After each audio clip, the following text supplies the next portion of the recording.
What it do, everybody? This is Charles with the Sunday Slaughter podcast. Unfortunately, my co-host and partner, the great Chris Strand, cannot join us this week as he is abroad recording 2 dope battle reports for all you guys who follow the battle reports and wrapping up the current season of recordings.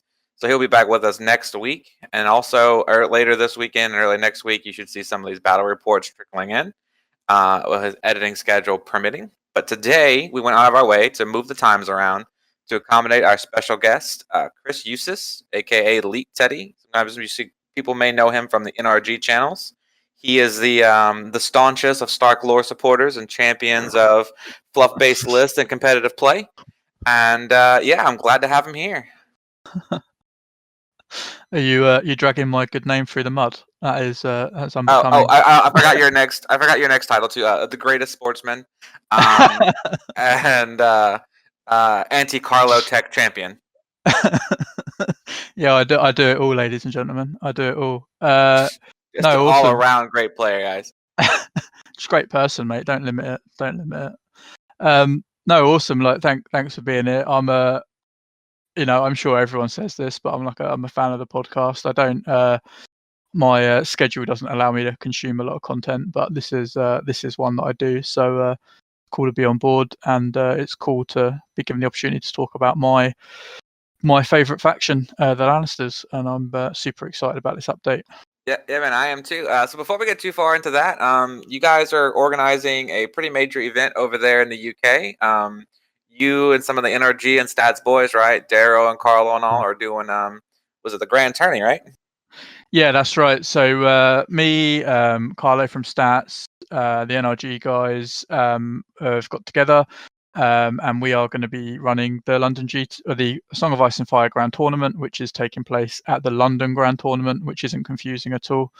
We're going to be there along with a host of other war games. So obviously you've got the big Games Workshop games are going to be there, but there's Bolt Action will be there, Flames of War I think are there, a ton of stuff. A Song of Ice and Fire will probably be the smallest game at the event, but we're hoping it's still going to be the largest event the UK's ever seen, and if travel permits from the rest of Europe, hopefully the biggest event that's ever been held in Europe, or maybe even the world, for a Song of Ice and Fire. So if you are listening from the UK, I would really implore you to check out the NRG Discord channel, check out the UK Facebook group, because we talk about the event a lot there. It would be absolutely awesome to get you all there. It's going to be a great event. There's a bar. We're going to have painting competitions. There'll be obviously a core element of a competitive A Song of Ice and Fire event with the new rule set, and it should just be awesome. Should be a good celebration of the hobby. It should be a great thing as we sort of come out of lockdown,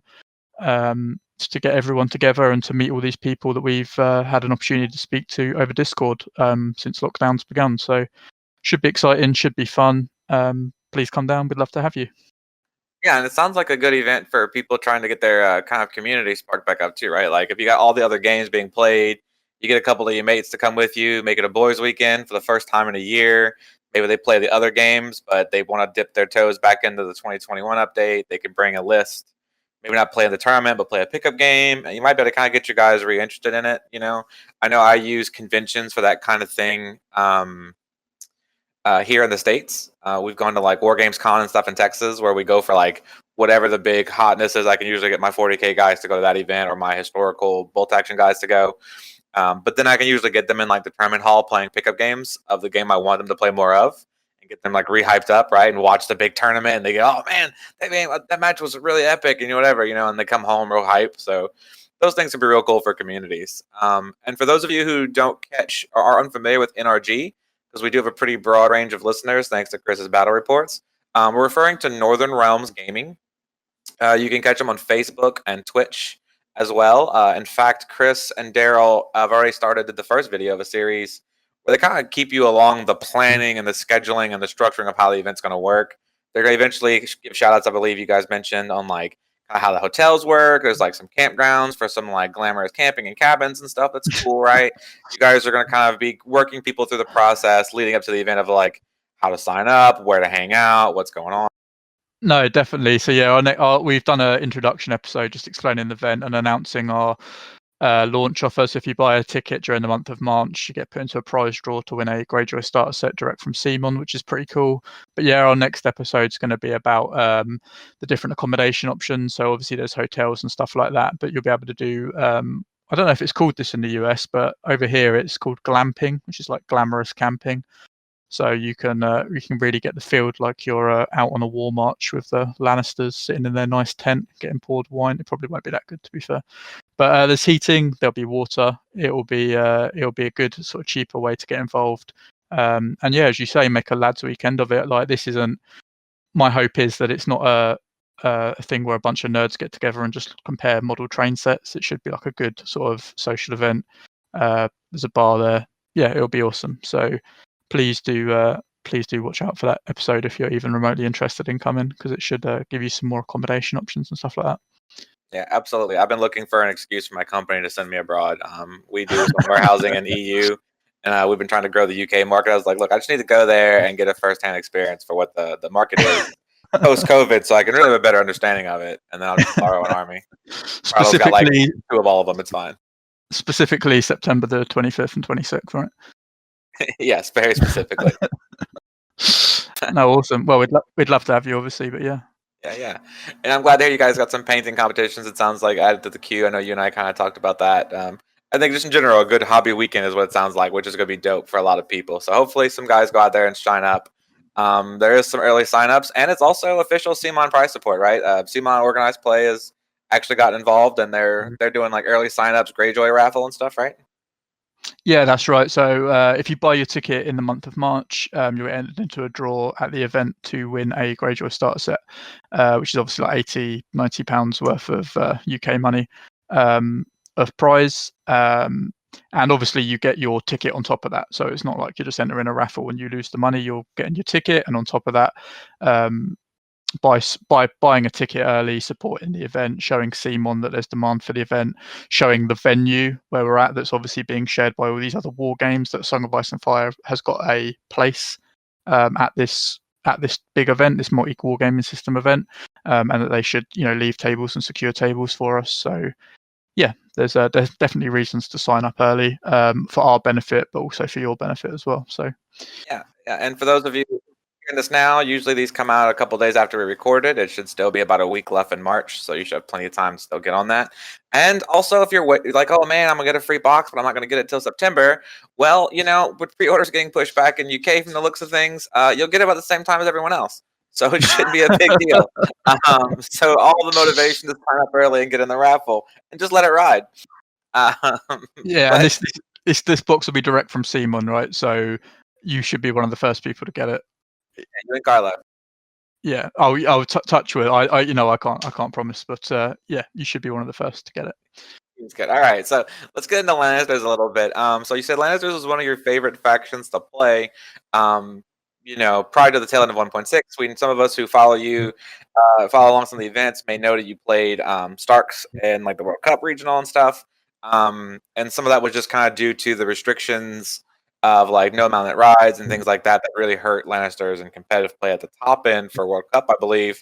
And you just love the Stark family, but really at your heart, though, right? Most of your play experiences with Lannisters, right? Yeah. So anyone who uses a Song of Ice and Fire stats will be able to go on my profile and see the vast majority of my game are Lannisters. I got into this game at the Kickstarter. I didn't really know the rules, but the Lannisters have always been my favourite from the books and the show. So I picked up a lot of stuff, but I really doubled down on Lannisters and have effectively played them exclusively at tournament play, in real life play, and had played them for the vast majority of my TCS career, as it were. But no, when the World Cup come and it was kind of like a big blow off to 1.6, I did change to Starks to try and get an advantage, I will admit. Lannisters, I don't think this is any real surprise to anyone. Lannisters are great at sort of casual play or a low competitive setting, but if you're playing the best guys on TTS, the Lannisters as they stand in 1.6 probably aren't up to cutting it. But hopefully that's going to change. Looking at this update and looking at where all the other factions have ended up, that should Lannisters should be in a much better spot now. Yeah, even before like dragons and mammoths and stuff, right? Lannisters were just a lot of third place finishes. The best players could just not quite get over the hump to close it out. Right, winning 5 games in a row, we say on this channel, as far as competitive play, is the question you have to be able to answer for yourself, and it's really hard to do that with Lannisters in 1.6. But as a lore maester, what's your favorite Lannister piece of lore? I think the song, the events that inspired the Reigns of Castamere are obviously awesome. They're probably, well, no, it is my favorite bit. It's the coming of age story of Tywin and all the events that leads up to that. His father, I think his father's Tytos, can't quite remember. But yeah, his dad being a bit of a flannel, and Tywin coming and sorting everything out is awesome. I actually ended up, because I am such a big Tywin weebo, I ended up reading Machiavelli's The Prince. If you haven't read it, it's like an old book in city-state times, and you've probably heard the saying Machiavellian, but it's one of the historical inspirations for Tywin. It's a really interesting read. But yeah, Tywin is my favourite character from the show. I think Charles Dance absolutely did a great job for him. And I really love Jaime in the books. I don't think they quite pulled Jaime off in the later seasons of the show, but no, there's a lot to love in House Lannister, fluff-wise, for me. How about you? You're a Dirty Free Folk player, right? Yeah, but still, unfortunately for me, as I've also admitted on the podcast, I didn't come into this game for the lore. I appreciate the books. I like them well enough. I was really burnt out on everybody acting like it was the greatest piece of fantasy fiction ever written, and I am an avid consumer of fantasy fiction. And I have an extensive library. I literally own and reread a lot of books, not just ebooks and libraries. So I do support your local libraries, especially if you're in the States. Remember, their funding is not guaranteed. You should vote for things and support the libraries. And if you're in Europe and it works similarly, do that shit too. Because libraries are dope and they provide a lot of resources. There's your PSA for today. And then, but anyway, so I appreciate them for what they were. Right, they were good. I just didn't buy all the hype. So I don't have as much attachment as some people. Partially because I think I read them with like a spiteful bias. Like I read them out of spite to prove that they weren't as good as I thought they were. I was probably harsher on them than I needed to be. I do need to go back and listen to them again. Like I heard some good audiobook versions and stuff and things like that. So I need to check it back out. But the TV, my favorite TV portrayal of a character, probably actually is Tywin. Just I love the actor. And then I also, obviously, I loved Tyrion. I thought my partner just chimed in that we're all wrong as Brienne. Brienne of Tarth is her far and wide favorite character, and that's also fair. Also fair. But yeah, so I don't have the same attachments to people. That's why I like giving you lore guys a hard time who do really know it. Like I do the same thing to George, because you are so attached to it, right? And I think that's cool. It's why I'm like a fantasy nerd and a D&D nerd and a book nerd. But like this particular one, I actually got into this game because some friends kickstarted it, and I watched them play it a lot, like a lot. And I was like, okay, as a guy who really plays a ton of tabletop games, I really, really respected the rules, mechanics. Having played a ton of Warhammer Fantasy and War Machine and other games, and the way they kind of blended some of the best parts of War Machine and rank and file gaming, I thought was super unique. And I was like, okay, after a long enough time, I was like, I just have to play this game mechanically. I don't care who the faction is, which is why I actually bought the first faction I found for sale from my local player, and it was Free Folk. I didn't actually pick Free Folk. I literally bought the first army that was available for a discount. And I was like, I always play like barbarians, rangers, wood elves, like rustic, druidy, because I'm a plant swamp boy from down south Louisiana. It's just kind of my aesthetic. Modern organic is my thing.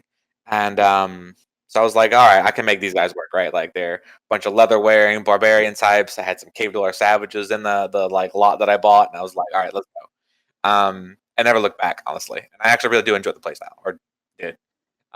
If you listen to my our Refolk episode, I'm a little dubious on the current playstyle, but I am actually hearing Full disclosure from some upper tier players, who have done some testing in 1.7, that it's not dead in the water, right? There are some options, but it is so far very linear. So there's hope for free folk on the horizon.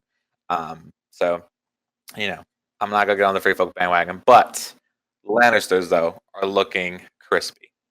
So, what would you say Lannister's 1.6 identity was to you? Well, I think the common consensus is that it's the 1.6 is kind of where they are now as well, right? They are the hard control faction. Looking at their tactics deck, they've had probably, don't hold me on this, but probably the least amount of changes. Every card is at least subtly different, with the exception of Counterplot. Although it's got a small wording tweak, but effectively it does the same role as it did before. Most of the cards are the same with minor tweaks. The only new cards are Bribery and Subjugation of Power, and they, in all honesty, actually lean further into this control aspect that the Lannisters are renowned for, than the Old Wealth of the Rock and Paid Mutiny, which are the two cards they lost did. So the Lannister identity to 1.6 is pretty similar to what it looks to be going forward. Is they're the control faction, they're the no faction, they're the punish you faction. They do it very differently and subtly to say how Baratheons would do it, which is a lot less subtle, where they would just hit you back. They would just attack you and punch you every time you hit them. The Lannisters would still let you hit them without a direct attack back as such, but they would just weaken that attack. They would take the wind out of your sails so that you hit a lot weaker, and then they would punish you for overreaching and coming in. So that's kind of where the Lannisters were in 1.6. I don't think many people would disagree with that. I think it's probably a commonly held view of what it is they've done. And now you're going to turn around and tell me I'm chatting absolute rubbish, right? But that's what I. No. That's what I feel they did. One of my guys here who got into the Kickstarter early, he has a fully painted Lannister army. It looks fantastic. I'll have to get some pictures to post them on some of the Facebook groups, because he's one of my paint buddies. We do a lot of paint tutorials around the shop just to kind of get people to paint armies, and his Lannisters look great. He got into Lannisters because every other army he played in GW games and other stuff, he didn't paint anyone in armor, and he was like, I want an armored Knights faction, right? And Lannister Starks were mostly in furs and stuff, right? Kind of mixed, combined with a breastplate and leathers. He was like, Lannisters legit wear plate mail, and he's like, so I'm painting those. And he's got a gorgeous Lannister. But yeah, they're a control faction, 100%. Tyrion juggling cards, Tywin doing Tywin things, Pycelle just weaken everywhere, they're at their core a control faction in 1.6. And I agree with you. My biggest takeaway, as we're going to see as we dig into these cards, is that they are probably the most focused core tactics deck of all the factions, where the rest kind of branch out in the toolbox stuff. I feel like Lannisters literally just doubled down on what they did already. They took out the two kind of utility cards and were like, 2 more control cards. Let's just distill this down to what they are.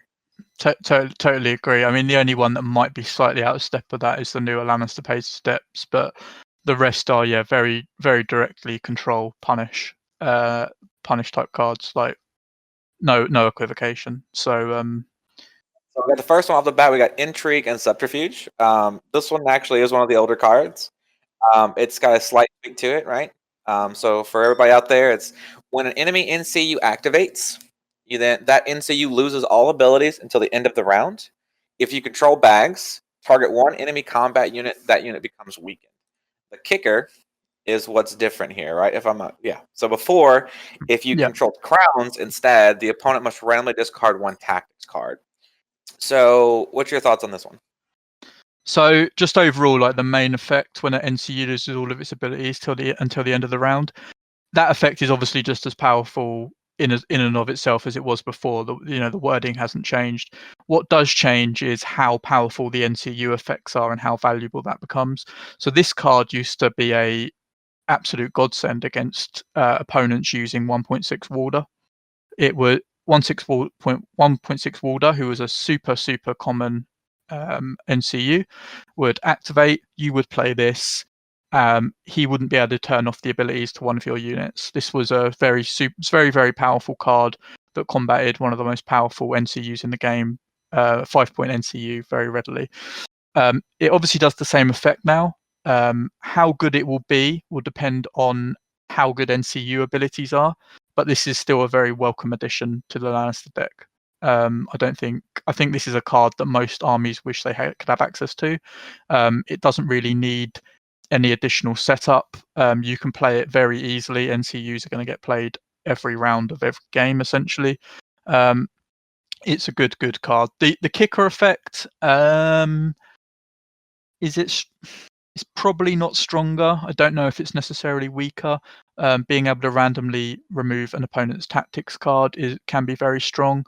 But tactics hands are smaller, and cards are generally looking to be weaker for most people. So it's hard to say, but it's still overall an excellent card.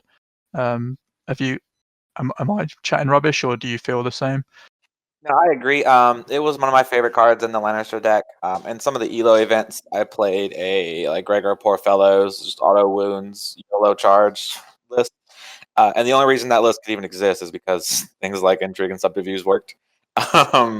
Because you turn off the mountain and infantry unit, you lose his auto wounds and things like that, and it's bad. Right? That list just dies dramatically.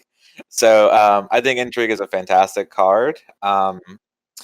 People don't like playing into hard control, but it has to be there for a healthy game state, in my opinion. You have to keep people honest, or else it's just checkers.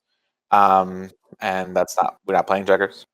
And it doesn't exist in an environment with 1.6 Varys either. So the pair of that card and old Varys used to be very annoying because it would basically waste the entire activation. Because you would turn off the zone with Varys and you would block the effect with Intrigue and Subterfuge, and that would really annoy opponents when you effectively steal the initiative from them. If they're activating first, you can. So that's gone at least. So it's not.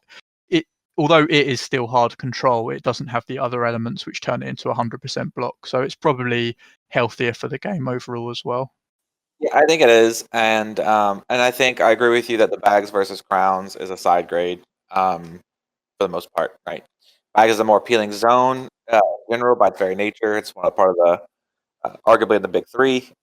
It's pretty much tied for big three entry, right? Like it's hard to everything but the crowns is not great, right? Like mid game, the bags is as valuable as letters or swords or horses, and to most people, depending on how the game's developed, you can easily swap one of the other ones for a priority for bags in certain matchups, just because of how your game's developing. So you don't want bags here.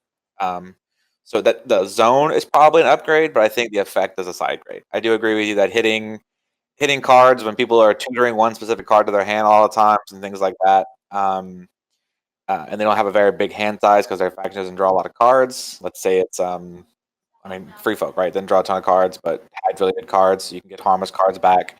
You can end up with a situation where the only card in the free folk player's hand is a harmer card, and you can hit it before, right? And that was important. Now it's a weakened technique, which is still good, but it's different. The one good thing about the weakened is that you can, in a way, kind of still steal the initiative from the opponent. So if you have the Joffrey NCU, which we may talk about later, if you place him down, if you're the first player, you can still put Joffrey on the money bag and effectively have both of the zones. You can then, as soon as the opponent goes to take the swords, you can play this to weaken the unit they would use for the free attack. So you can kind of blunt their attack while still setting up all your cards. So that is useful about it. That is nice, but yeah, it's got a nice finesse game attached to it. I agree with that. So Lannister pays his debts as the next card. This is an on death trigger, basically the new on death format. So start of any turn, target one friendly combat unit and attach this card to them until the end of the game. When a friendly infantry or cavalry unit is destroyed, place one order token on the card. While this card has a token, the attached unit's melee attacks gain vicious, and while you control the crowns, +1 to hit. Thoughts on Lannister pays his debts? Compared, this is what the kids call a glow up, right? I think what the cool kids do. Yeah, I'll go with that. The old version of this card was probably the worst card in the game. It had a really high penalty trigger. You had to lose a unit to initiate it. It had a really poor effect. It had a okay secondary effect if you controlled the money bags, but overall it was a terrible card. This card is good. It's easy to play. Start of any turn. If you get it in your starting hand, you'll be very happy because you'll be playing it instantly, and then drawing a new card at the beginning of the next turn. The secondary effect is good. Having Vicious all the time is excellent. Vicious on a unit of Knights of Casterly Rock. Not that we've seen them, but in theory that will be very strong, very good. Once it comes into play, once you lose the combat unit. Yeah, I mean this is a good solid card. There's not really too much to say about it. There's no real negatives to having it. Just the opportunity cost of whatever it could have been in its place. But you wouldn't be upset about this being in your starting hand. You wouldn't necessarily be upset having it in the first couple of rounds. The issue may be if you get it mid to very late game, you won't have the opportunity to put the order token on to get it working properly. But yeah, I don't think that's a huge concern either way, to be honest. I think it's a good, solid card, just like every one of these cards are in every deck that we've seen. Yeah, they come out on the mid tier on this one. So neutrals is the one that gets wrecked the most. That they have to have 2 tokens to lose 2 units to get the full value of their card. Here you see similar to Baratheons, where 1 unit dies, gets you the first part, and then if you control zone, you get the second part. Targs Live the Dream, where 1 token gets them everything. And for those of you who don't have the old card in front of you, it was when a friendly unit is destroyed, 1 enemy becomes panicked and 1 enemy becomes vulnerable. You may select the same enemy.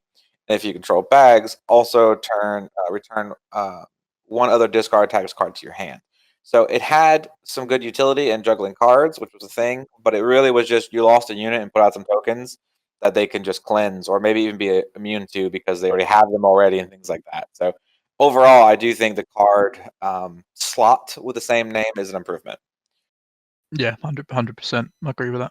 I think adding +1 to hit and vicious, even outside of Knights of Casterly Rock, like just middle to late game, right? Putting it on a unit of guardsmen or something that are in a scrum could be a difference maker as well, right? You can turn a cheaper unit into now a 3+ to hit with vicious. That's going to help you clear out some mid space on the board, things like that. And clearing space to play is something Lannisters kind of struggled with in the past. So I think even mid to late game, this card has more value than some of the other ones because it's just strictly a flat attack output change, right? It's a +1 to hit and vicious. Where the other ones are like, oh, you get a reduced morale situation and whatever. Well, that varies a little bit mid game. I think this is just kind of always valuable if you get a token on it. Hear Me Roar is a Lannister staple card again. We see it here in kind of its updated version. Mostly updated formatting to go with the new Ranks Matter play. When an enemy is performing a morale test, that's a big change, before dice are rolled. So the previous trigger was panic tests only. And for those of you who are newer to the game, all panic tests are morale tests, not all morale tests are panic tests. And we will see that as we get into some other rules later. This is now more flexible.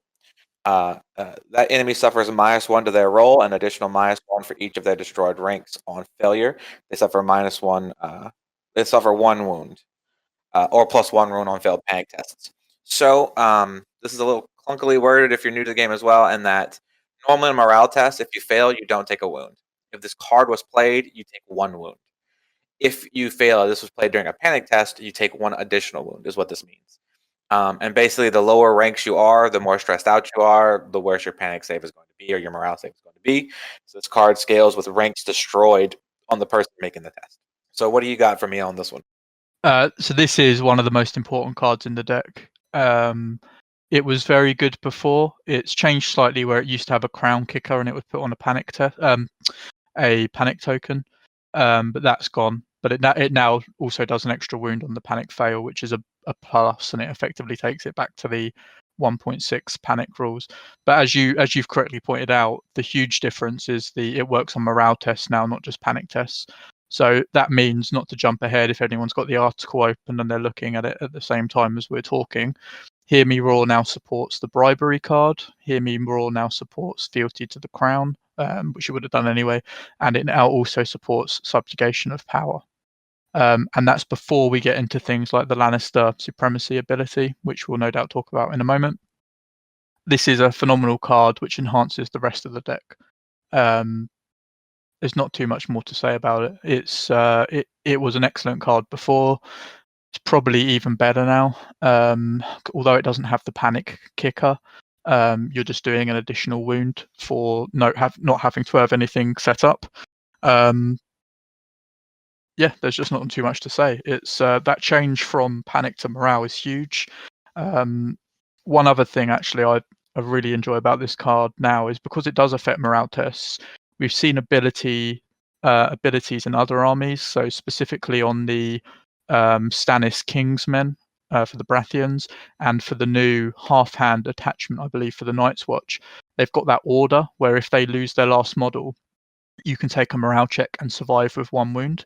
Well, now Hear Me Roar will influence that morale check because it's a morale check. Whereas before it would have been limited to just panic checks. So it's an excellent card for making sure you don't just get caught out. Your Knights of Casterly Rock run into a unit, 1 model survives, pins them in place. This card will ensure that help ensure that the enemy fails that panic check. It's a great card. Interesting point though, because there's already some debate over when that trigger happens, like for Corrin. Is that model already removed from the tray and then goes back in the tray kind of thing? Like, is it effectively a heal, or does it stop it from leaving? Because that would affect the ranks destroyed. Is it all 3, or is it just 2? So we may have to get a little bit of clarification on that, but I think that will come with the clarification to the Corrin type effect anyway, which I know is on a wish list for FAQ early on. So, I mean, at the very least, it will still be -3. Yeah, exactly. But you look at Night's Watch, you're looking at saving on 8 versus saving on a 9 is actually a pretty big difference. No, for sure. It's for sure.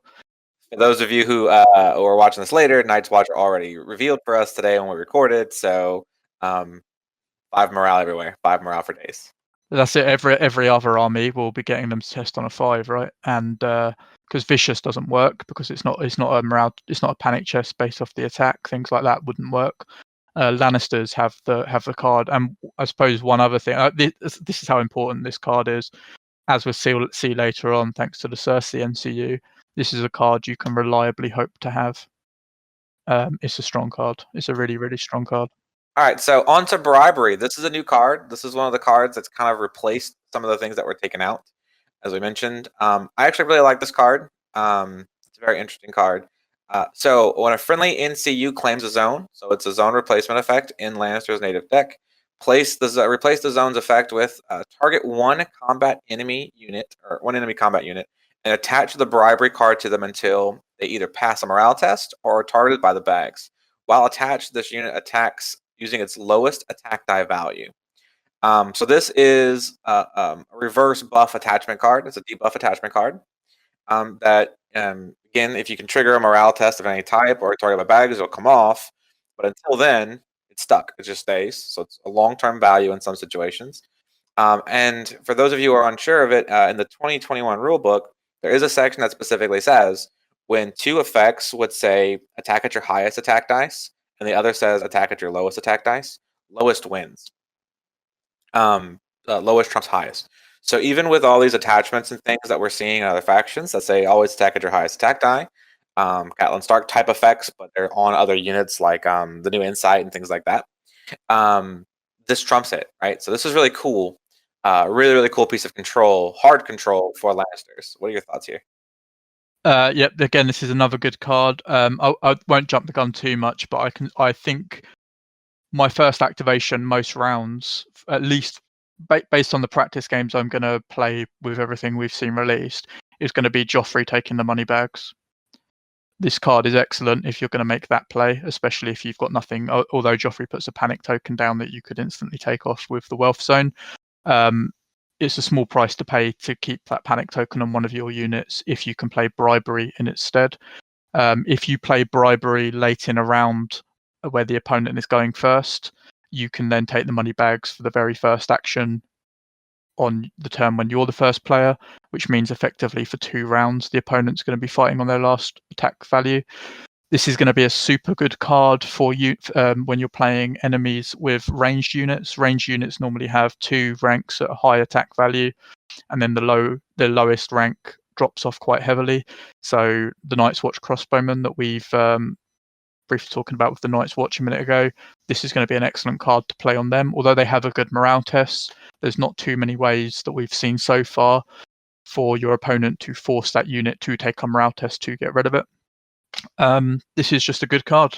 It's another good card for Lannisters. It fits excellently into their theme. And just because of the way other things work, which again we'll get into in a moment, with the Cersei NCU and the Joffrey NCU, taking the money bags early on is not a huge problem. Even if the attack is open, I'd still feel very happy about taking the money bags. It's a great card. Yeah, we can already see that Lannisters are one of the few factions that maintained a 2 zones of importance theme here across their tactics cards. And actually, you're going to see that that is a legit synergy when we get to like the Cersei cards and Joffrey, as we're mentioning, because they have some zone manipulation effects. So it's going to be really cool when we look down. It's going to be very flavorful and a fun way to play, I think, and juggling the two, and adds a lot of value to Joffrey. I agree. There's a lot of people out there who are concerned the game's going to turn into defensive units with passive damage, a la Flayedmen or something, and then like some long ranged crossbow type units that are long range, hitting on 3s. We saw basically looks like attached to the crossbow keyword on the Night's Watch unit that if they're attacking a unit within short range, they get rerolls on the attacks. So this card could be huge. And that's not counting the people who are already saying putting the new Night's Watch watch captain to give them a second activation, basically, where you can get upwards of 3 shots potentially with crossbows in a turn from Night's Watch. All of them being on 4 dice is huge in this case. To not just having your whole world blown up, whether you got a 3-up save or not. So I think Bribery is a very good card, and it's going to be very clutch in the way they play going forward. I'm inclined to agree. Counterplot, we can kind of graze over. Counterplot did not really change. They just specified before resolving that card to get rid of the old winter is coming and counterplot debate. But that's it. Right? It's just a 3+ to cancel. Reroll if you got the crown. I don't think there's any other changes in there. Did I miss anything? No. The only it has added value because of the Tyrion NCU if you bring him. But yeah, another great card. Kind of the standard bearer for the Lannisters. It's kind of their main card. It's the one people associate with them the most, I think. But yeah, great card. So we got 3 card control cards already in the first 5, and then 1 card that is a major debuff card. So you're seeing that theme, that focus consistency here. We're not saying, well, there's 1 type of toolbox card, 2 type of toolbox card, 3. There's literally 3 control cards, 1 utility card, and then basically another debuff card that still kind of fits the control aesthetic, right? So move on to Fealty to the Crown. This is another previously in the same deck card. When an enemy fails a panic test, target 1 friendly unit in long range. For each wound that enemy suffered from this test, restore 1 wound to that friendly unit up to 3.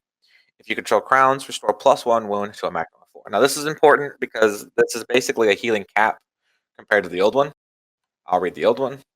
When an enemy fails a panic test, for each model removed by the test, restore 1 wound to the infantry unit in short range of that enemy. If you control the crowns, that unit may restore up to 2 additional wounds. So in this one, you could have restored up to 6 at one point, where now you're being capped at 4 in the new one. And that's also important because as we get further down and we look at guardsmen, which most of you have already heard people talk about guardsmen, Lannisters have a very, very much built-in Lannister supremacy as a way to spike panic damage dramatically. So this makes sense that there's a cap on it, I guess. Right? How do you feel about it? Yeah, this would have been mad without the cap, just because of how easy. I mean, it used to be quite mad with the very first out of the Kickstarter panic rules. It could, if you'd done a panic test on a unit of Free Folk Raiders, you could heal like 8 wounds back. So it's good they've got rid of that. So in isolation, if you're just talking about the cap, it's obviously a nerf. However, the big change to this card over the old version, and the thing which overall probably makes it a buff, is the old version was based on when you were calculating how many wounds you would heal, it was based on the amount of enemy models you took off.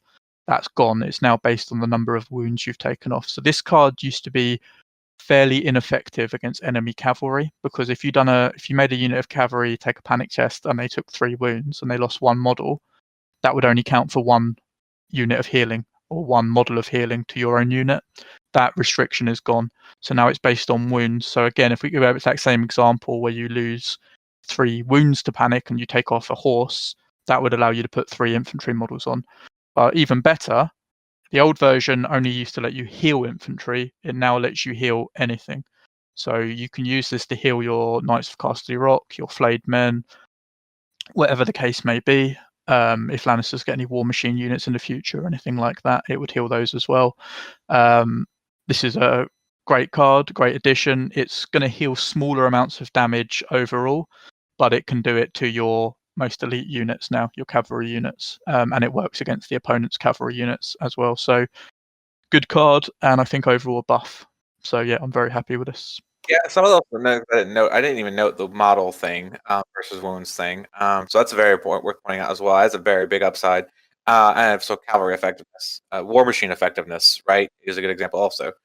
They're immune, but like let's say that you get to a point where we have something like that, like a mammoth that's not, right, then it matters. Solos and stuff. I also didn't even realize either. So the new version also is long range, where the old one was short range. It's also a difference, right? Like healing up your back row crossbowmen, as we mentioned. If crossbowmen are good for Lannisters, your cavalry are often kind of oddly out of place sometimes because they're trying to, they come in, blow up a flank unit, and then skirt to the back, and now they're 13, 14 inches away from stuff. You got way more chance of doing that now. So yeah, definitely overall buff in utility, I would say, pretty obviously. All right, so on to Subjugation of Power. This is the new card that they spoiled forever ago. It's a fairly spicy card. I was grumpy about it because it's another way to get around Insig. They beat up on poor Insig Raiders enough, and now we see another version of it, but it's fine. When an enemy combat unit activates, which also, as we notice, there's a very wide variety of triggers here. All these cards can just be played in a turn, no problem. The enemy performs 1 morale test. For each zone you control among crowns and bags, they suffer -2 to their roll. On a failure, until the end of the turn, they cannot be targeted by friendly tactics cards and lose all abilities. That's a huge control thing. And also, based on the trigger, morale test, as we mentioned, back to what you mentioned, Hear Me Roar comes into play. You can get up to an insane, like -7 just on these 2 cards, not counting things like with intimidating presence or things like that you may put on attachments and things, or if you run Flayed Men or something. You can get to in here where it's just like these basically auto fail panic tests. Because you can, also worth noting, box cards is not an auto pass. So if you get to a morale, they stack to a minus, and you can never minus dice below 1. So like if you can just get minuses high enough, box cards will still fail. So this is real big. This card is really strong in my opinion. What do you think? So when this was the card they first when they showed 1 card from each faction, this was the card they released, and I have to admit at the time I really wasn't happy with this card, but things have come into play that synergize with this card so well that it's now I really think strongly about it. So you've talked through the effect. You've covered all the bases. The one weaknesses of it is it does turn the abilities off for the turn and not the round, and it's when the enemy activates. So it's not going to be any use at all against defensive abilities. So things like the new Bloody Mummers, it won't be able to turn off their counter strike ability or their agile, for example, because there's just no way that interaction will work. So it's only really good at getting rid of opponents' aggressive abilities, which I suppose goes into this control factor again, and talking about taking the wind out of your opponent's sails. Very quickly, just talk about what's come out that surrounds this card, which now I think makes this like a very important card to the Lannisters in combination with Hear Me Roar. The first one is obviously Hear Me Roar. The fact that when we first saw Subjugation of Power, going off the old Hear Me Roar, it wouldn't work because it's a morale test and not a panic test. This change obviously means Hear Me Roar now works with Subjugation of Power, so you can turn off. It's easier for you to turn off your opponent's abilities to their units, things like Sundering, Vicious, things that are going to come in and attack your Lannister units and hurt them. The other huge changes are poor fellows. So we now know, without going too far ahead, is Lannisters have potentially got opportunity for activation control, which means they can wait out the opponent's units, let activate a unit with a lot of strong abilities that could potentially damage you, and play Subjugation of Power while you hold your, like Knights of Casterly Rock, Flayed Men, Pyromancers, whatever it may be, in reserve. So the fact you've got some control over activation order increases the power of Subjugation of Power, because before Lannisters were one of the lower activation armies. And the last thing, and I don't want to jump too far ahead, but the way Cersei Lannister and Joffrey Lannister combine, if Joffrey controls just the money bags, you can cycle this card twice with Hear Me Roar, the card which enhances it even further. So in isolation, Subjugation of Power, bad. But Subjugation of Power combined with all these other things we hadn't seen at the initial reveal makes it a really important, strong card for the Lannisters. Yeah, before I treated it as like a B card that was just particularly good against certain things. I do think it's an A card now. So for all those reasons, let's jump down to NCUs so we can add a little bit of this context to why we're valuing some of these other cards as high as we are. We keep mentioning that this core tactics deck is very focused and very synergist with what Lannisters want to do, and a lot of that actually is based on the reveal of the NCUs, right? So here we're going to see we break the pattern a little bit, right? So we were told there were some 5-point NCUs with Howland, and we were told in one of the Michael Chanel interviews that the 4 to 6 was the range. We're going to get our first 6-point NCU with Big Daddy Tywin down here, but we're going to talk about him last just because he's kind of a standalone situation, as we're going to explore that later. But let's look at Cersei and Joffrey, right? So everybody remembers Cersei was an influence before at 4 points. She's still 4 points. Her old influence was -2 to panic tests. I do think it was panic specific. Yeah, that was her old one. Yeah, morale in general. Morale. Yeah, Morale. Yeah. Flexible. Now she's an order tokens format. So her ability is called Planned Game. Cersei begins the game with 2 order tokens. Each time Cersei claims a zone, you may remove 1 order token from her if you do perform the following. So this is not a zone replacement. This is in addition to the zone effects. If you control Crown, search your tactics decks or discard pile for 1 Hear Me Roar card and add it to your hand. Shuffle your deck. So it's a tutor from discard or hand, which we know is already very powerful. For anybody who's played Mother of Dragons, you realize how important being able to go through your discard pile actually is. And then if you control the bags, search your tactics deck for the discard pile for 1 Subjugation of Power card and add it to your hand, shuffle your deck. So what this is that you can actually trigger both, is what we're reading, by being on the bags and the crowns whenever you do it. You can actually get both cards, and you have that combo we talked about. Like it's probably the first legit combo we've seen, even of all the other cards, that is actually a sustainable, reliable combo because you have a way to get both combo pieces reliably, right? I mean, how do you feel about it? I mean, it's tokens. It's only 2 order tokens, but seems real good to me at 4 points. Yeah, this is for people that start playing practice games with what's just revealed. This is, I think, this Cersei and Joffrey combination, but we'll focus on Cersei, is going to be the cornerstone of how Lannisters play. Again, when I saw Cersei originally, and only thing I had to go on was the Subjugation of Power card, I wasn't very impressed or happy. But now seeing all these surrounding pieces, Cersei Lannister is very strong. I think Cersei, Joffrey, and Varys are going to be a very strong combination. But you've hit the nail on the head. It gives you Hear Me Roar, which is a card which enhances nearly half of the Lannister deck. It works with Bribery, Subjugation of Power, as we've talked about. It works with all those cards. She also gives you the Subjugation of Power card, which again works amazingly with Hear Me Roar, as we were just saying. She's a great piece. There's not much more to say about without really expanding onto Joffrey and talking about how Joffrey helps her. Yeah, so let's go right back into Joffrey. So Joffrey is 4 points. He's pretty much very similar to what he was before. Each time Joffrey claims a zone other than the crowns, where before I think it was always, your opponent may target one of your combat units and they become panicked. This is already more friendly in that 1 zone gets away with it. Let me double check. Yeah, the old version. Yeah. And also said before, when Joffrey claims a zone on the tactics board after that effect has been resolved, your opponent may have one of your combat units become panic. So after you resolve the zone, so you're getting stuck with panic even though you took bags. This now, because the timing is different, you claim the zone and then resolve zone. So you resolve all claims effects prior to the zone effect on cards and abilities. So you're going to be panicked before you resolve bags if you take bags, for instance. So you can actually cleanse that right out the gate, which is way better than it used to be. While Joffrey's on the tactics board, you count as controlling the crowns, which is what he's always done.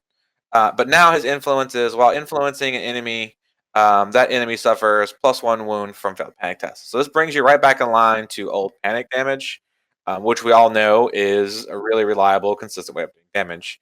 But as we mentioned, this combos with Cersei, and I'll let you go into the combo because I've talked a lot today.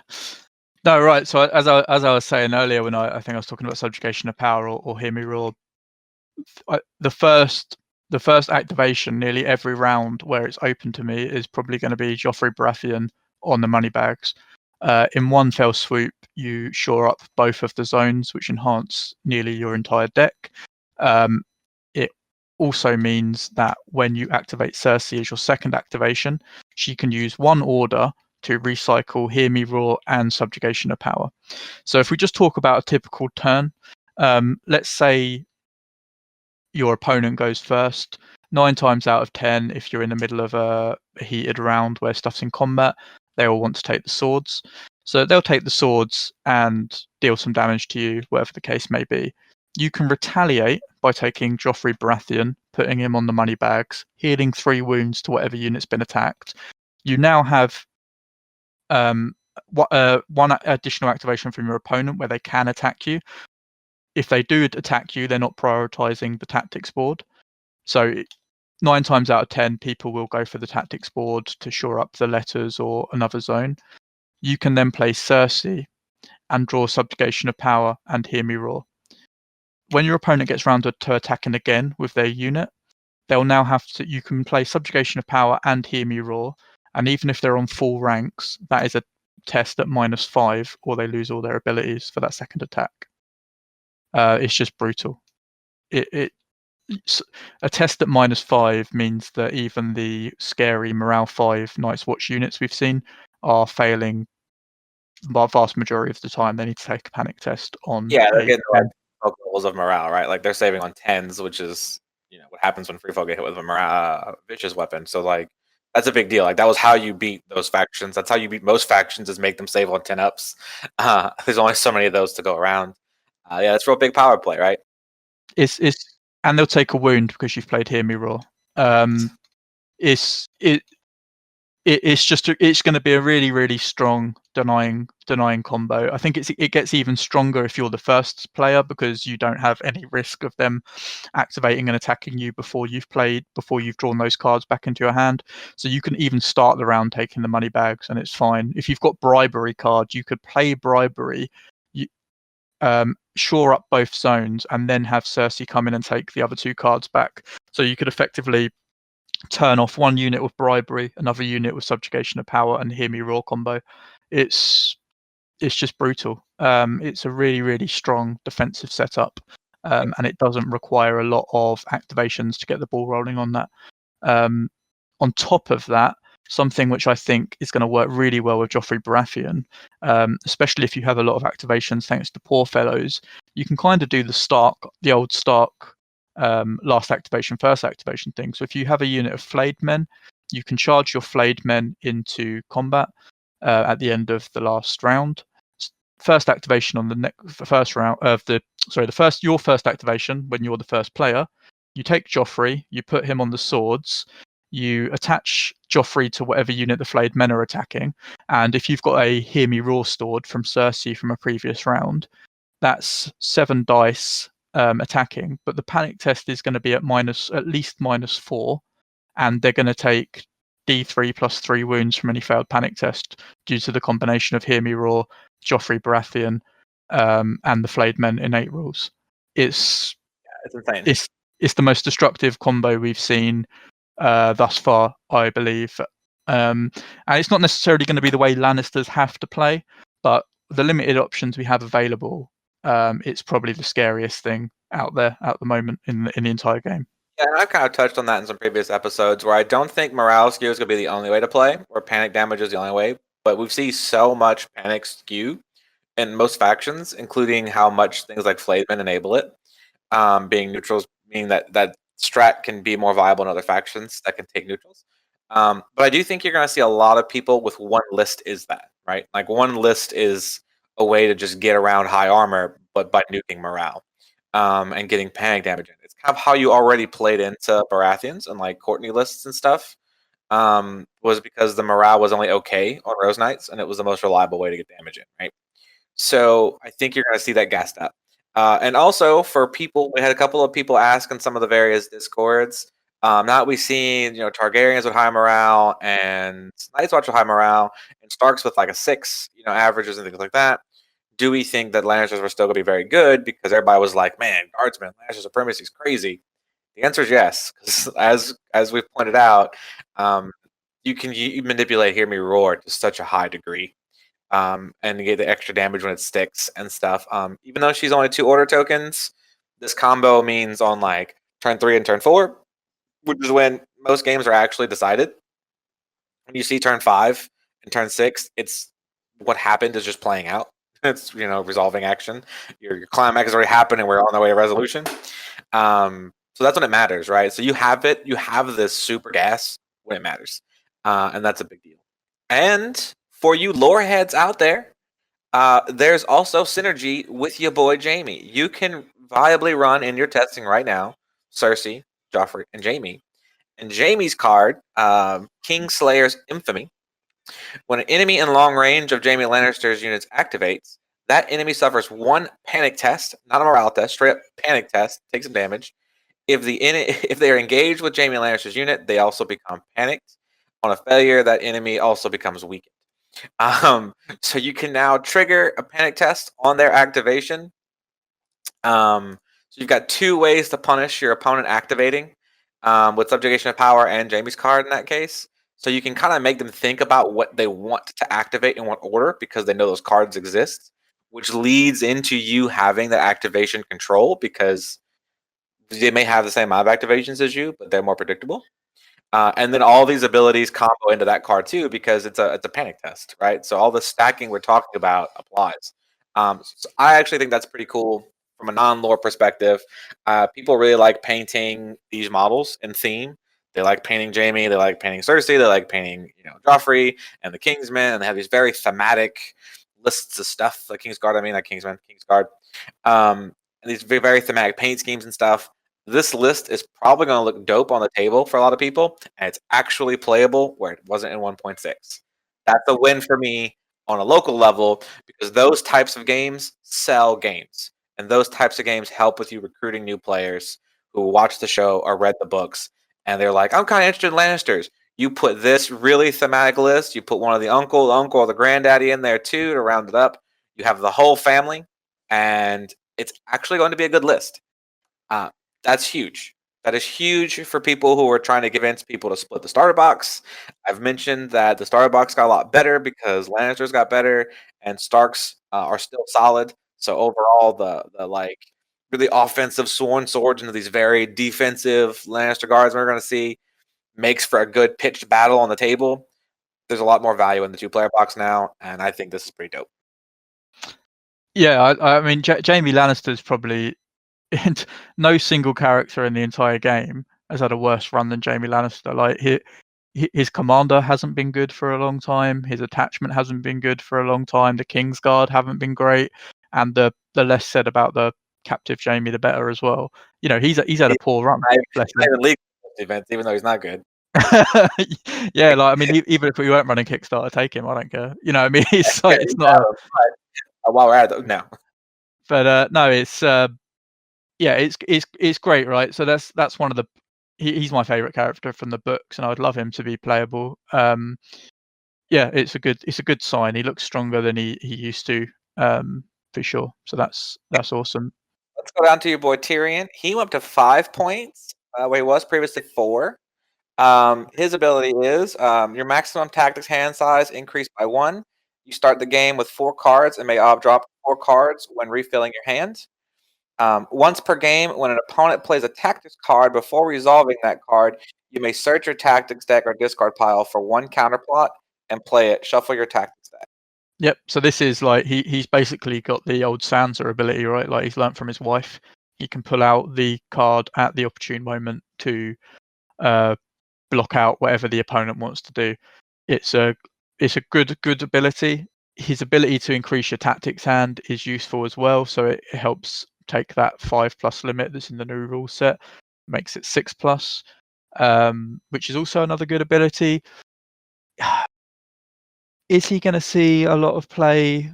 I'm not sure. We'll have to see what else comes out. I just think the Cersei Joffrey combination is very strong at the minute. But Tyrion is also good. He's not terrible. He's not a write-off. He looks good, and as we see more and more commander cards, being able to put a counterplot out at any time might become more and more valuable. So overall, nothing to be upset about here. Tyrion looks cool. There's no reason why you can't do the Grand Family Army list that you were talking about a moment ago. Yeah, he's a definite option, a definite contender.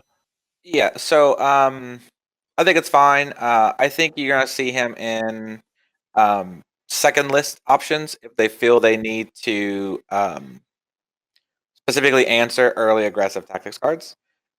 If Free Folk and like Endless Horde find a combination of glorious things that help increase their value, you may play them if you have a problem with turn 1 Endless Horde. But at the moment, I don't see a ton of things you have to counterplot on turn 1 or even turn 2 reliably. But that could increasingly become a problem. Let's say we see another something similar to Bribery, but maybe we see it in another commander that puts a lot of debuffs out, and it really hinders your army a ton. You may need to deal with that, so that could matter. But I agree with you in that, honestly, in my example, from a competitive standpoint, he's competing with Varys at this point because I think the Cersei Joffrey is too much synergist value here throughout the core tactics deck to skip on. That for 5 points, I would just take 4 points and take Varys, probably, who is value all the rest of the time. I think you're right. Yeah, unless we, as I say, unless we see a huge increase in the power of the commander cards. I mean, at the moment, the top card you'd probably want to block is the Stark card, which lets you charge off the horse. That's probably the big the card that's got the most likelihood to change the game. Effectively, it's the old sudden charge, but it only works on the sword. So that's big. And I know that one of the Greyjoy commanders, Victorian, has got a similar card where his unit can charge. So that can be pretty disruptive if your opponent has maneuvered to get that card off. Knowing you have Tyrion could make them play a bit more conservatively, which is useful if you've got crossbowmen you want to line up or to get some extra shots in. Got value. But the Cersei, as you say, the Cersei Joffrey Varys combination is looking very strong at the minute. All right, so now onto the first 6-point NCU. Big Daddy Tywin Lannister, the Great Lion. Ability name, the Reins of Castamere. Shout out to that event you mentioned. That is your favorite thing in the book. Once per game, at the start of any turn, target any number of enemy combat units. One of those enemies becomes panicked. One of those enemies becomes vulnerable. One of those enemies suffers 4 hits. One of those enemies suffers 1 panic test. One of those enemies loses all abilities until the end of the round. The same combat unit may be targeted multiple effects. This is big because it not only is he the first 6-point NCU, which we knew were kind of coming, but it's a once per game effect, which is what's really interesting at the fact that he's a 6-point slot. What are your thoughts on here? I wasn't too impressed by him, but actually seeing the Night's Watch spoiler has made me warm to him a little bit. So his major thing is if we see Death Star Commander and unit combinations, he could potentially be the answer. So I'm referring to, if anyone's had a chance to look at the Night's Watch article, the Donal in the Ranger combination. Tywin just says no to that, says that isn't happening. He says, I'm going to panic you, vulnerable, make you take 4 hits, make you take a panic test, and you lose all your abilities, and then I'm going to charge you, and you're not going to do your set for charge, attack me, run away, shoot me thing. And there's a good chance you'll be dead after that if you're a unit of Rangers, especially if you can back up the attack with a Hear Me Roar. which you have a good chance to have if you've got Cersei. His 6 point huge detriment. Is he going to find a slot? Probably not, unless the game takes a huge shift to these powerful commander and unit combinations. So again, I'm thinking of Donal in Night's Watch Rangers. I'm thinking of Howland in Bloody Mummers that are like minus 30 to hit by the time you've added all their rules together. But he could have a place. It just feels a bit schizophrenic. There's some matchups where he's going to be phenomenal. I don't think those matchups will be common enough to warrant his inclusion. Certainly not in both lists, but maybe not even the one. It's hard to say when his ability is to turn people off. We need to see what that's buying us. We need to see more of what the opponents are going to be bringing, not just what's in these previews, to understand how good he will be. But the old version was one of my favourite NCUs. The new version, don't think we'll be seeing him as much, to be honest. No, but I do like some of the direction they've taken some of the commanders. I have hope this commander is cooler. Yeah, I have to hope so as well. I think it will be. I think they must know where he is at the moment. Yeah. All right. So on to units. So fortunately, we'll be able to go through these a little bit quicker. And I'm not gonna have a ton more to say because I've already talked about these units. But I would love to hear your thoughts on them. Let's start with Pyromancers. Kind of a rules clarification and some neatness on their ability. They now just kind of do the wounds all the time. And the new horrific facades is huge. For those of you who aren't in the live chat, just so you know, Chris mentioned that he wanted you all to know that he thinks no one's going to run Tywin. So suck it, Tywin fans. No one's going to run. For Chris Chan, you quote that and hold it against him later. Leave it in the comments. But all right, Pyromancers. Let's see what you got about it, Chris. So Ultimate Glass Cannon unit, they haven't changed too much in terms of their battlefield role. The old version didn't, probably one of the least picked units in the entire game, to be honest. Mainly because Lannisters were heavily out activated, and you couldn't really afford a slow moving glass cannon because it would always get caught out before it could deliver its killing blow. They're slightly better now. Lannisters are likely to be a much better activation parity, as other armies, notably Starks and Free Folk, lose their activation advantage, and the Lannisters gain Poor Fellows. So there could be opportunities for you to do first last actions with these, like you would with the like you would do with 1.6 Starks. They seem a bit too glass cannony for my taste. If you can claim the swords with Joffrey on them, they could potentially do some damage and withstand the counterattack because of their horrific visage. I don't know how often you're going to see these guys. They've got some very, very strong competition from Bloody Mama, Zorse Riders, and Bastards Girls. That is my take on them. I don't think I've got 2 units of them. I've used them like once. I don't know how often we're going to see them. Yeah, I'm kind of on the same boat with those guys, as I mentioned before. I think that they're being at 7 points is still rough compared to some of the other 7-point slot things we've seen. They're going to fit some very specific themed lists, maybe. But mechanically, if you're like, oh, well, it's auto wound, vicious, horrific visage, so like they're in like a panic skew list. Well, once we get down to guardsmen, and then you take into account neutrals, there's better tools at better price points for panic theme lists, right? As you mentioned, Bastard Girls are fantastic, and they're good for panic theme lists. They hit twice. They have vicious. Like the thing that might change these guys, and they used to have some synergy with the old version of this commander, but how strong and how aggressive the Mountains commander cards are. Does that turn these guys up? Does this turn their glass cannon damage up to 11 and make it so that you're so strong it doesn't like nothing's ever going to survive to attack you back? Can you couple that with having multiple Poor Fellow units to give you the activation advantage, so you're first lasting people? These will be the questions. Pyromancers are going to be reliant on how strong Gregor is kind of my feeling, and potentially how strong some of the neutral commanders are, if you how aggressive some of them are. But looking at Ramsay doesn't bring these guys up to where they need to be. Yeah. They could be a decent cleanup unit as well. Something you've chipped at, and then you need to clean up with poor fellow. Like if you chip at some with poor fellows or whatever, and then you clean them up pretty reliably because wounds are going to go through from their attack, wishes, and all that stuff. But even then, there's better cleanup units in the game. And if, like I said, if you're looking for like a horrific facade access and vicious and stuff like that, just at 6 points, take Blackguards or something. Yeah. Take Blackguard, right? Sometimes just gonna march up, not care, hold an objective, and do all that passive damage anyway. Um, you put your commander in there and go wild, or whatever you want to do. But so yeah, I think they just kind of outslotted. If you're a player who's found success with them in 1.6, I mean, I don't know, congratulations. They're better now than they were. The gaming environment has changed to make them better, and also they have improved. Just like a direct comparison to the 1.6 version, their morale is a point higher. The only negative is they don't do wounds if they roll a 1, so sometimes they could trick giants and do additional damage. But for the vast majority part, they are a much improved unit. So if you enjoyed using them in 1.6, congratulations, they're better. And yeah, you wouldn't have wasted time painting them up. Pretty much. If you got fully painted ones, play them. Tell us how they played. Just don't be surprised if you're like, I just took something else. But we'd love to hear about why we're wrong. Hit us up in the comments.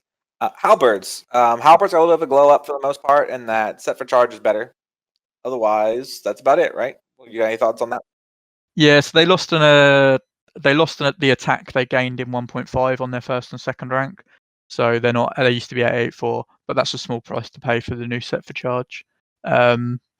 Yeah, these guys are just stronger. I think, especially combined with Jaime Commander, who's the only commander we've got access to at the minute, just makes them an absolute porcupine to attack. They'll get to attack first. If you miss, you take a hit. It's a -1 to hit because of Jaime Commander as well. They can fight back with Jaime's Commander card, which gives them rerolls and makes the opponent vulnerable. They're better than they were, and that's going to be a theme for every Lannister unit, even the poor fellows who are comparatively worse. The way their points change has affected them, improved their standing in the army. So, yeah, Lannister halberds improved from where they were. I used to like running them with Gregor. Yeah, they're better now. If you had success with them before, you'll have more success with them now. Yeah, and so we're going to jump down to poor fellows next. We're kind of go the clockwise motion here because it's worth pointing out that poor fellows here we're down to 4 points. That's a huge deal because now that means you're more likely to consider upgrading a guardsman or other 5-point slot to a 6-point slot to run the halbs with an attachment or something, right? Like if you're like, oh, I have 6 points for halbs, but they really want an attachment to shine or something like that. Well, you can get that point now by just taking a 4-point unit. Which is something Lannisters never really had outside of when they were allowed to run the mountain that rides. So that alone is huge, right? Like you mentioned, activation meta changes.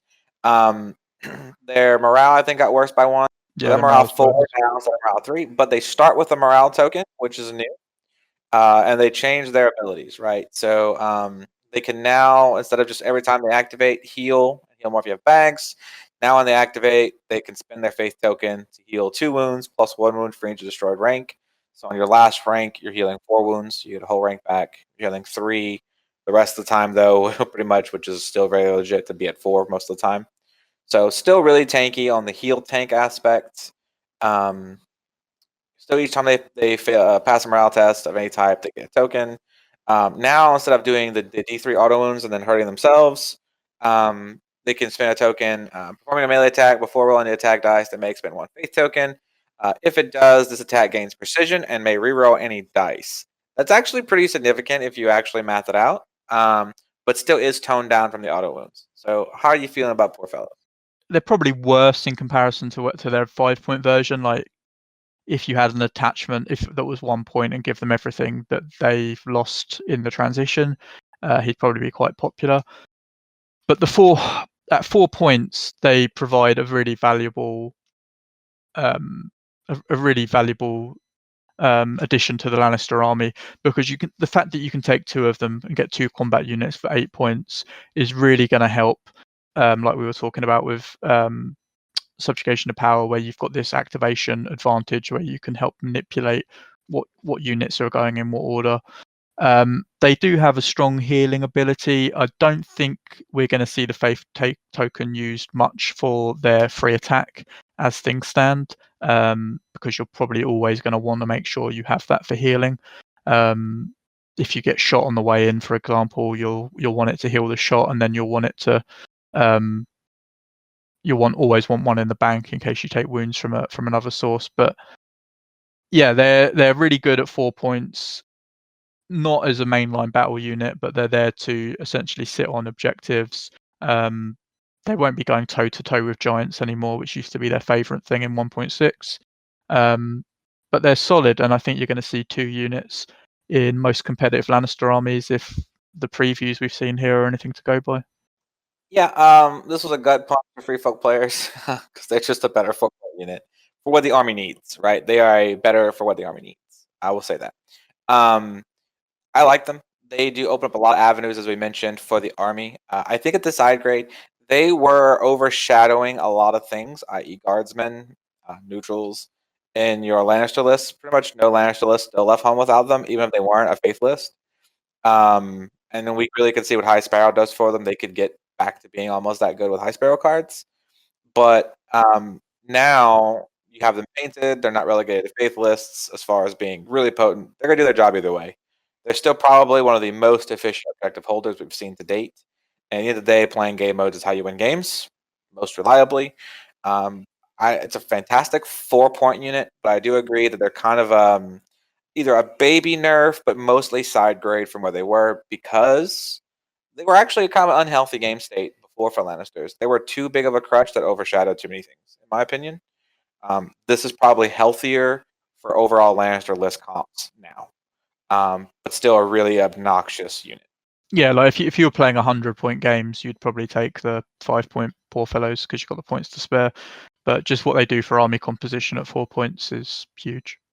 Yeah, all right. So now let's go on to one of my most feared changes as a Free Folk player to units is the glow up that Lannister guards got. Mainly Lannister Supremacy's upgrade, which also makes me scared of Tywin attachments in the future and or Knights of Castle Rock. The Guardsmen got new Lannister Supremacy, which is the important part. We can kind of go over that because people go over it multiple times. It's an order now instead of just an ability. After an enemy completes an attack on this unit, which means it also triggers on ranged attacks, target the attacker. They suffer -1. They -1 panic test with -1 to their roll and +1 wounds on failure for each remaining rank in the unit. Now, in this unit, so you attack Lannister Guardsmen. They have a decent armor save at a 3+, mediocre to average morale to 7+. But basically, you shoot them. They crack the order. You're gonna take a panic test at -1, and then for each of their ranks left. So they have 3 ranks left. You're gonna take the test at a -3. If you have 2 ranks left, you're gonna take it at a -2. In addition to, for those of you who are debating it, Michael Schnall also said in the podcast, it's all one sentence. It's all one thought. They go together. They both scale with ranks. You're going to take the additional wounds as well. So if they're at 3 ranks, you're making a save at a -3, and you're taking a D3 +3. That is real punchy if you're an entire army like Free Folk, a 4+ to hit, 6, maybe 7 dice at best units, with a 7 morale is one of your best morales, right? As an average of 7. So we're making saves at 10 for a D3 plus a D3 +3 wounds. So what do you think about Guardsmen? There's a lot to say about these guys. So effectively, the old version of this unit was a 6-point unit because they'd never be effective without the guard captain. They don't need the guard captain to be effective anymore. 5 points, they're so scary that most units that don't cost at least 7 aren't going to want to. It's almost not worth them attacking, and that's what they're good at, is just being too much effort to get rid of. You could commit a lot to getting rid of these guys, but they're only 5 points. And if you're committing stuff to go get rid of these guys, the Lannister player will be winning in other areas of the board because you just won't have the units there. If we look at the way the new game modes have changed as well, this really helps the Guardsmen out. the guardsmen, the way Game of Thrones works, for example, the old version, you could place the tokens anywhere on the board, which could lead to really weird formations of objectives. But the new one is, because it's a set standard layout, actually helps defensive armies because it's a lot easier for them to keep a consistent battle line, because both of the objectives are in line a little way back from the main central objective, which is obviously the tie break point. So Lannister guardsmen can sit on each of these objectives and support the flanks of the units around them that are actually fighting for the middle.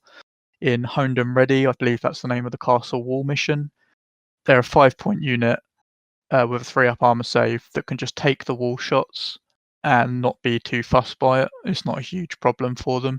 They're going to deflect 2/3 of those wall shots straight away. They're 5 points. Would you necessarily want to mark these guys in Fire and Blood? Because if they kill you with Lannister supremacy, that counts as them killing you with an ability, so you get the bonus points.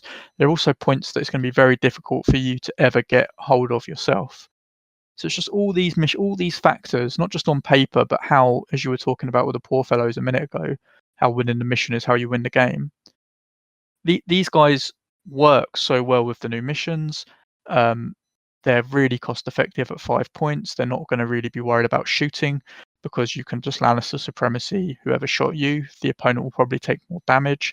You can combine Lannister supremacy with Hear Me Roar. You can combine Lannister supremacy with the Joffrey NCU to do an additional point of damage. They're probably the best 5-point unit in the game from what we've seen. I agree. I've been saying that for a minute. And then honestly, if you look at any decent attachments, they're arguably the best 6-point unit in the game. It's a real hard race to even beat them with a 1-point attachment in them in the 6-point category right now. But so they're a decent commander bunker now, which they never used to be, because you have to put the guard captain in. But now they'll, Jamie can go in them, but he's got that one card which enhances an attack, so he's probably got a better home in halberds. But Tyrion, we've got to see Tyrion yet. We've got to see the High Sparrow. We've got to see all these commanders, and this is just an excellent, cost-effective bunker that you can sit down and claim the 2 points for your commander being on the objective in a lot of missions. Yeah, there's just a lot of good things to say about these guys. Yeah, and let's talk about putting like Lannister pays his debts on them. Now suddenly they're 6 dice 3+ vicious with Lannister supremacy and a 3/7 stat line on defense, right? Like you can make them even more disparaging to go into, then they could do more work for you. So like we mentioned, field control, making your opponent predictable because they're discouraged to do things, is control, right? Understand the board state, field control itself, not the card, but the actual act of it, is real important to Lannisters, and I think this plays very much into that. And as you mentioned, the new gain modes, absolutely, because also they benefit from Fire and Blood's mechanic of the cards, right? Like most people don't benefit as much from the cards you get to put on your marked units, but because these guys have no native keywords, Sundering or Vicious and things like that, they can take those cards and be real happy with the buff. So yeah, you don't want to mark them per se. And then on things like Dance with Dragons, where they're already slow, you don't care. And with the ranks matters and things like that, when you're using things like Subjugation of Power to blank the offensive abilities of someone charging into them, now they're going to not do as much. They're engaged. They're going to trigger Lannister supremacy. And then they're going to get the full ranked value of the guardsmen attacking into them and stuff. So it's like it's way easier to take those tokens back or hold on to them and things like that. So these guys going to be real good, real high ceiling as far as playing them into the game modes. I think you're really dead on with that analogy there, I think, or comparison. So I like new guardsmen. I am terrified to play into them as a free folk player with my entire army of 5-point units. Yeah, I mean, I will have to see, but very possible these guys will get a rework at some point, because they just seem pretty oppressive for where they are now. Yeah, I'm happy for Lannister players. I think they could have something like this, and they should be able to have a nice toy like this. I'm hoping that there are some,